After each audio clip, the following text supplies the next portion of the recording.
Sp4zie and plenty. Hello YouTube, Sp4zie coming right at you. Welcome to another champion preview. This time around we're taking a look at JHIN, and how do we pronounce that? I am still from Sweden. The Virtuoso. He's primarily considered a marksman. He has a lot of unique abilities, like most new champions does these days. And that's why you're watching this video, because we're gonna break it down to make it simple and understandable. So let's start with the passive. It is called Whisper. Were you tired of 3 stacking abilities? Well, here you go. This passive has 4. Amazing. Nothing makes sense anymore.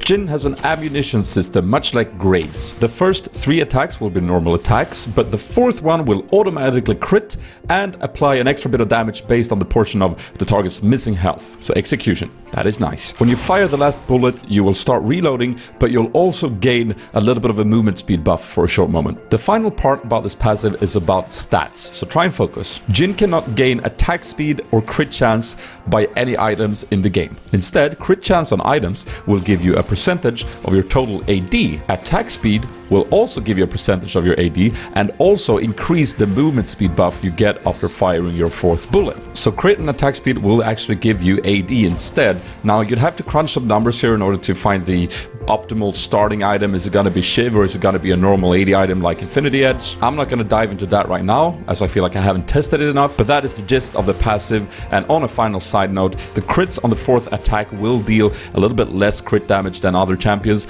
However, do not be fooled by that. When you have that 4th bullet, you are going to deal a lot of damage and you are going to be looking to trade in lane. And now onto something a little bit more straightforward, the Q. It's called Dancing Grenade. It's a targetable ability that you launch onto a minion or a champion. It can bounce up to 4 times if there are enemies close enough to it that hasn't yet been hit by it. And for each target that it kills on the way, the damage will be increased. Potentially good for wave clear if you max it. Potentially good for punishing harass if someone stands too close to a minion. And that is basically all there is to it. The W is called Deadly Flourish, and it is the longest range damaging basic ability in the game. It is sick how far this can reach. The damage travels through minions and then it stops at the first champion you hit, so you can't hit multiple champions with it, but still it's going to provide some excellent wave clear if you're in the lane and the minions are coming in the line. Now if you hit a champion, it will just deal damage to it. However, if you or any one of your allies has hit this champion with your basic attacks within 4 seconds, this W will root them. So you'll see this little white icon next to the enemy champion, and that means if you hit them with a W, it will now not only be the longest range damaging ability in the game, it would also slap a little nice CC root on there for good measure. It's pretty crazy, to be honest. However, the base damage is not that high with it, and it has a pretty long cooldown, but still, it's pretty cool ability, I gotta say.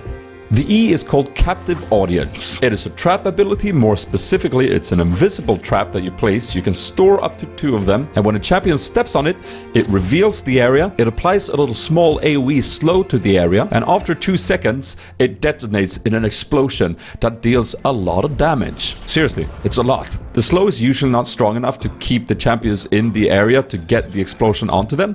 However, remember the little white passive that we talked about applied by your auto attacks. This ability also applies that, which means that if you're ready for them, you can prepare your W, fire it out prematurely. When they step on the trap, they immediately get rooted and the damage explosion from the E will be secured. And again, it's a lot of damage. One thing that wasn't mentioned in the reveal is that there's a passive to this E called Beauty in Death. Whenever JHIN gets the killing blow on a champion, it leaves behind this little flower that reveals the area, slows enemies, and then detonates for damage. Kinda cool.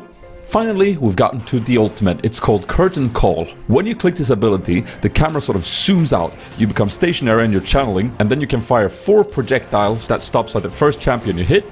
It will slow the champion and it will deal physical damage to them, which is increased by a percentage of their missing health as well. And the 4th shot will crit for 200% damage. Oh yeah. The usage of this ultimate is going to be a little bit varied. You might want to use it prematurely to fight. You might want to use it as a cleanup afterwards. The slow part of it makes it really useful for catching people, chasing down people, initiating fights, which is kind of cool because you don't usually get that from an AD carry, right? Remember though that this ultimate is completely useless in terms of like mid-team fights, skirmish mode activated. You're going to get interrupted. You're not going to angle it correctly. It's just going to be a mess. So keep that in mind. So there you have it. Those are the abilities, and my initial thoughts are just, man, I can't wait to try this in mid lane. I mean, I'm looking at his kit and I'm just really excited. You have an ultimate that is sort of like a little bit like Serath, which, you know, I love. I have a lot of queries in my mind as to which ability will be best to max. Sure, W is insane in terms of like the range, but the Q has a better consistent wave clear. Meanwhile, the E is pure burst. Fun fact, E actually stacks if you put 2 traps on top of each other, so you can potentially set this up, prepare for when the enemy jungler is coming to gank you, and then just burst him down immediately. It's gonna be great.